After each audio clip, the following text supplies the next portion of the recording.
Hey everyone, so as many of you may know, I own a presentation company called MSNGLNK. I started it 20 years ago.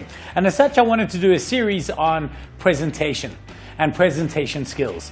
But I want to start with one that has actually got nothing to do with presentation skills in the way you think about it. You see, one of the products we offer is executive coaching. And executives often come to us and they say, hey, help me be a better presenter. The first thing that we do, though, is not actually help them present at all. It's we help them make a better presentation. And that's not even if we're involved. It's not that we're trying to sell them slides or anything. It's that you've got to fix the right bits first. Let me give you an example.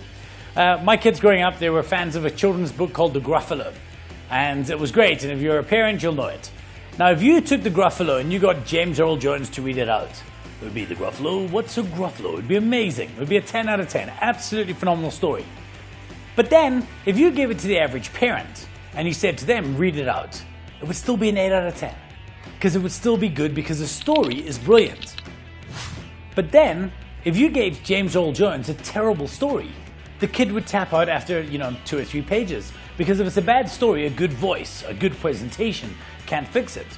And that's the real fundamental here, is that people come to us to change the way they speak. But actually what we need to do is to change what they say. And the first thing you need to do is you need to structure your story better. You need to get the flow of information across well.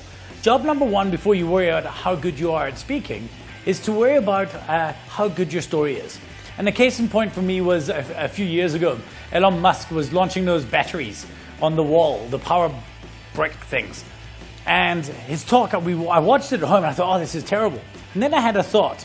So I brought it into my office the next day and I showed everyone and we watched the talk and I said, guys, what do you think of Elon Musk? How was this presentation? And like, oh, it was shocking. He wasn't queuing his own slides and he was umming and ahhing and he wasn't good and it just didn't work. Then I said to them, hey, how many of you would like to have one of his power bricks? And everyone's hand went up. And I realized then, I said to them, well, hold on a second. We say it was a bad presentation and yet it was a great presentation, maybe badly told. Because yes, he wasn't a fantastic speaker, but what he said was brilliant and we all wanted it. And that's your job in a talk. Your job isn't to be amazing. In fact, it's not about you at all. It's about how well you activate your audience. And the success of your presentation is measured on how much they change, not how loud they clap. Because the clap is a measurement of your success in the moment, but a change is a measurement of your success going forward, and that's what you're buying.